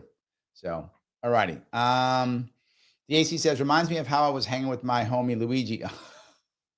Everyone's in the fourth. Everyone's hanging on the fourth. Yes, they are. Yes. All right. Roger says, Larry, the first time I heard the word liberal was from Morton Downey Jr. Back when I knew nothing about politics. Look at that. I like that. That's good. Back in the day, my friend. Back in the day. InstaDefense says IQ is a scam. It isn't. It's just used poorly. There is value in IQ. There is some value in it. IQ basically does assist you when it comes to knowledge retention. That is a critical piece, right? Knowledge retention is a critical piece when it comes to IQ. Doesn't mean you know what to do with it, right? It's the idea of knowing that it's raining outside versus to Christine's point of having an umbrella, right? That's the thing. So yes, Christine says, I'll outwork and outnice them. 100%. Yes, absolutely. So there is definitely some value to IQ, but it's really only, as I said, in academia. I don't know what world you're in defense. If you are in academia, IQ is going to help you. Again, to your point, statistics don't lie. Statistics do show that if you are in academia, high IQ is going to help you. If you're not, it really isn't. It really depends. It really depends upon, how other things that you have in your life, right? That's going to affect you far more than your IQ, with that exception. So yes. All righty. Let's see here. There's lies, dang lies, and statistics from Phil. Thank you, Mark Twain. It's true. Yes. Ryan says, is a search warrant the same thing as a warrant for your arrest? No, they are not the same. A warrant from your arrest is to pick you up. But what is supposed to happen on a warrant, a search warrant, is it's supposed to say two things. One, what they're searching for and where they can search, right? So what's supposed to happen with a search warrant is they're looking for evidence of this crime or that crime, and they're able to search in this area or that area. It's different from a warrant for your arrest is to take you into custody. They can search your home and not arrest you. So in other words, they could say, we think Roger stole, the money from the bank. We think he stole $100,000 from the bank. Okay. So, hey, judge, I want a warrant, not for Roger's arrest, because we don't know if he did it.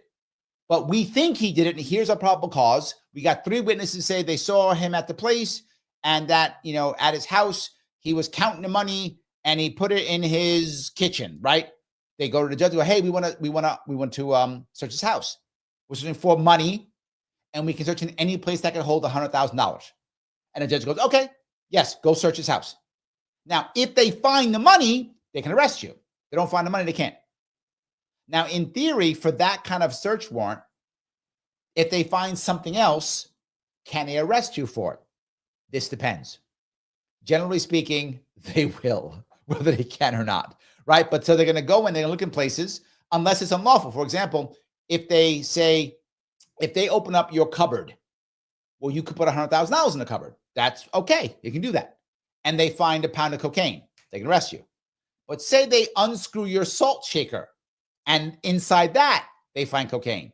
Well, they couldn't have searched that because you can't put $100,000 in that. So that could be iffy because they should not have searched the salt shaker because you can't put $100,000 in it because they were there to search for $100,000. I hope that makes sense. But sadly, they often get blanket warrants for everything. But it's not supposed to be that way. They're supposed to say, no, people told us they saw Roger counting $100,000 on his kitchen table. So we think he stole the money, but we don't have evidence yet. So we can't arrest him. So we want to search his house to find $100,000 that he put in his kitchen, and then we'll arrest him. Judge goes, okay, good, do it. So they're only supposed to search places where you could put that kind of money. I hope that makes sense. It doesn't always work that way, obviously, but yes. Grace says, Americans are incredibly naive about how unethical judges are in this country. Yes. Yeah. Yes, absolutely. So, all righty. P's, thank you for the $5. Let's talk tech. Give us a tour, earbuds, camera, computer, green screen, on what you like and don't. Oh, of what I use here? Oh, okay. I don't use Apple products. I use only PC products. I guess that's something, right? My earbuds, these Tazo. Is it Tazo? That's what it's called, Tazo. Yeah, these are earbuds I use.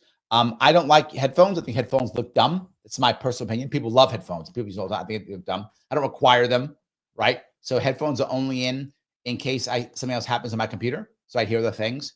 I also put headphones in when I have other people come on, or when I'm bringing other videos and such that I'm watching. I have 3 screens here. One in the middle you see me on, one that was my message up, and the one that has Rumble up, so I can see Rumble because Rumble doesn't. I can't see Rumble. Rumble chat doesn't come through StreamYard. StreamYard chat, YouTube comes through, Facebook comes through, X comes through Facebook. Comes through StreamYard. Rumble is separate. It's a separate screen for me. So I also I try to keep my messages up whenever I can. So in case my team wants to bug me, they can bug me through messages and go, hey, this. I sometimes forget that we forward to you. I do forget sometimes, but I used to do that. So I have a Elgato, I think it's called, camera. I actually have 2 cameras. One of them I use just for this, and one I use 2 separate cameras when I do my radio show. So a separate camera for radio show because of how it works. So it's a separate camera for that. And my green screen behind me. This is a green screen behind me. And I change, and whenever I can remember, I swap my green screen. Let me show you. When I do my radio show, I swap the green screen out to this one. That's my radio show. And when I'm doing other stuff, I'll sometimes put up the White House. And when I do my consulting, I often put in a coffee shop. So I swap when I do that too. And when I'm doing my, when I'm emceeing something, I'll either put this one up, or this one up, or this one up when I'm doing that. I used to put the wall up all the time. I used to put the wall up. That was one I enjoyed. But I actually now usually just use the bunker because I'm over my bunker. I hope I answered all your questions. So yes, that's what I use. I just try to make it as cool as I can. And my team isn't in the same place one. This is a home studio.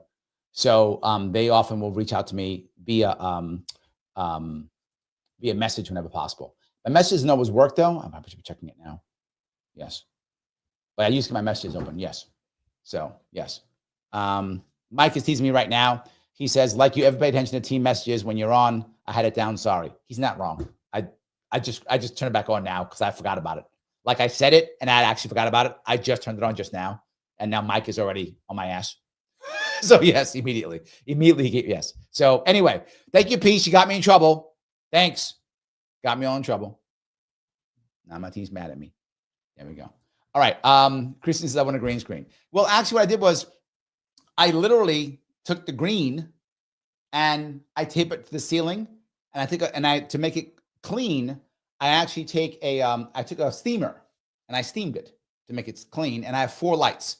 I have 2 lights in front of me and 2 lights behind me that light the green screen. The green screen looks good because I have 4 big lights. That's why it's hot here sometimes, right? So there are 2 lights right now, literally in front of me that I'm pointing at right now. They go directly on me. See the little sweat? So the lights right on me. And then these two here lights, they light the green screen. You have to light your green screen well or it doesn't look good. So do that. And if I check my green screen off, you'll see what it looks like. Just see what it looks like my actual piece, since you guys want to see this for some reason. That's the actual what it looks like. Green behind me. That's without nothing. That's the green screen. So, and then I put whatever I want on. Now you see what's there. So I think green screens work very well. I like them. That's why I keep them. So yes. Are you human? I am. I am indeed human. It is true. Yes. There we go. All righty. Grab a couple of these. Let me go down here. All right. All right. Robert says, hold on. Oh, there's a couple things. Okay. Robert's up here. Okay, let's go. All right.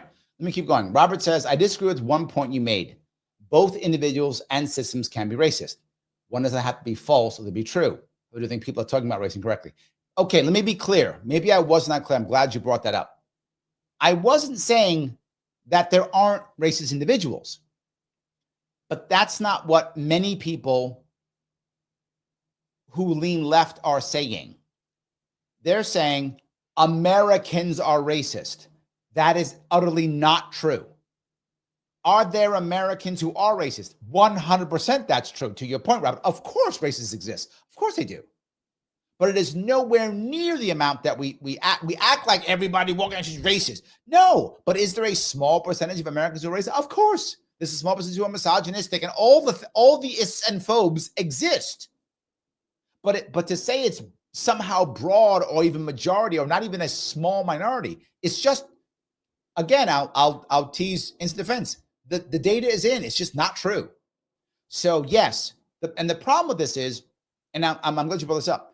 The problem with this is, once you say it's systemic, it doesn't mean that you still don't find the individual here or there who is still a horrible person. You can still find them. Of course you can. They still exist. In fact, they take advantage of it. They're happy that it's happening because they get to be that horrible person and blame the system. Yes, of course. But there's another piece here. If you just say everybody is racist, now the actual racist hide. They hide among the average person who isn't. And I'll go one step further. If you're always calling people ists or phobes or bigots, well, then we become immune to it. So now when there's the actual one, we find one. This is the actual bigot, the actual ist, the actual phobe. There he is. We don't pay attention to him. The word doesn't mean anything anymore. He gets away with it. So just to be clear, I think both are true. Sarah goes, yes, Robert, isn't that what he said? I just think he was trying to say that both can be racist, but they aren't always racist. And one doesn't mean the other. Correct. Yes. Sarah, you get what I'm saying. Yes. Robert goes on to say, if one person walks up to a black person and says, I don't like you because you're black. Okay. So what? The black person has to do a job or children to raise. Agreed. If that person just so happens to take that sentiment to the hiring board, that could represent a problem. Yes or no? And let me give you some pushback on this piece too, if I could. If that's an actual racist, right? Do you want to work for him? It's a serious question. Do you want to work for him? I would hope not. So if he actually is the one, and again, these people exist, I don't want to work for him. Why would I want to? I'm going to prove something to him. I'm going to sue him to not be racist. What do you know? I don't want that. Leave him alone. Go be racist. There's so many of the people who aren't. Yeah. Robert goes on to say, the larger issue is that America, as a governing entity, baked failure into its black citizenry, from job discrimination, lack of wealth-building opportunities, family structure disruption. Agreed. No argument with that. That's systemic. Agreed. I've done entire shows just on that. Absolutely. All I'm saying is that doesn't mean that the individual person is racist. I'm not saying you're wrong. I've done entire shows on this. But it doesn't mean that the individual is racist. That's all I'm saying. So yes. All right. Roger goes on to say, white liberals concentrate on whether or not an individual white person is racist. Black people care less about how you personally feel about us, more focused on making the system not racist. Agreed. Roger, yes.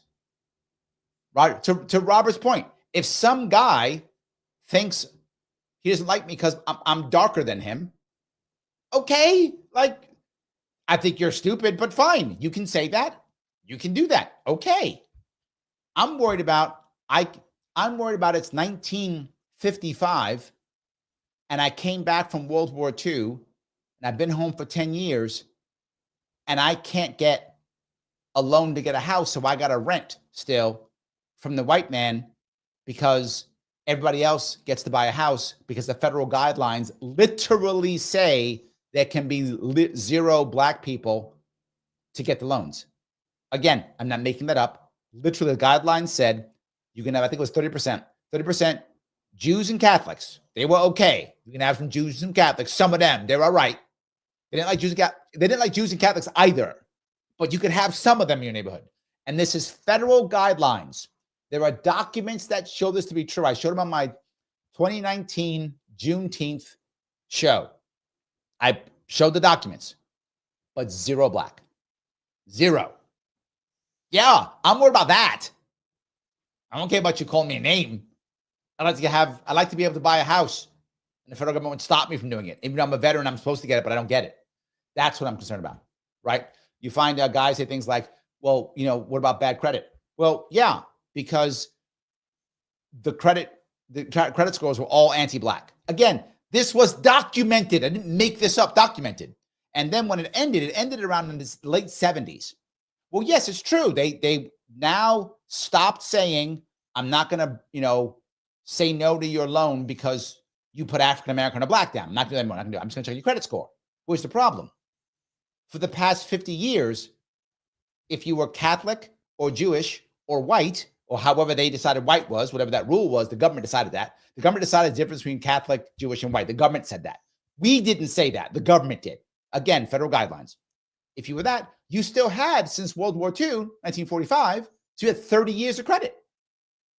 Black families had none. Who had better credit? A group of people had 30 years of credit. Black people had none. That's systemic. And then they would go, well, we didn't turn them down because they're black. We turned them down because they had bad credit. Well, because they had no credit history. Because for 30 years, they literally could not, by federal guidelines, get loans. What did you expect? So I completely agree. That's systemic. It was not that the individual mortgage broker didn't like black people.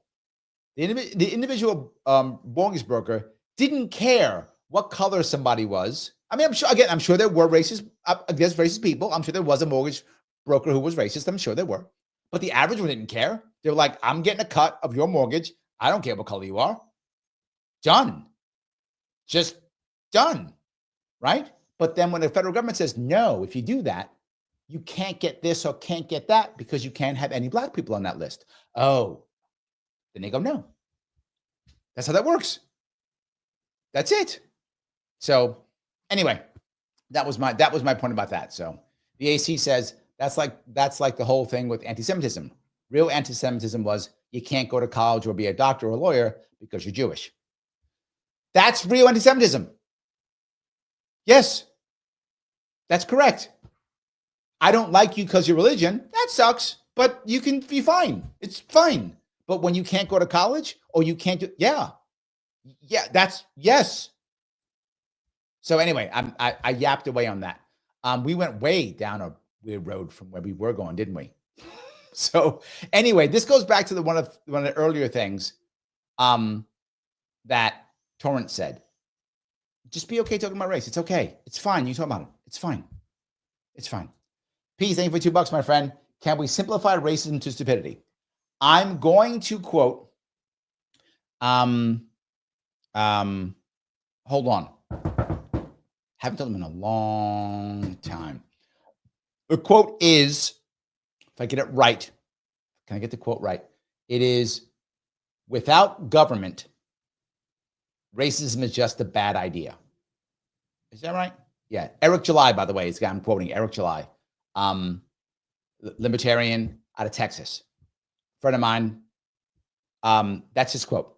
Yeah. Racism without government is just a bad idea. That's it. Yes. Government makes it horrible. Government destroys it. Government makes it institutional. Otherwise, who cares? To Robert's point, some guy doesn't like me because I'm black. Okay. And whatever. Who cares? So yes, that's the issue. Yes. All righty.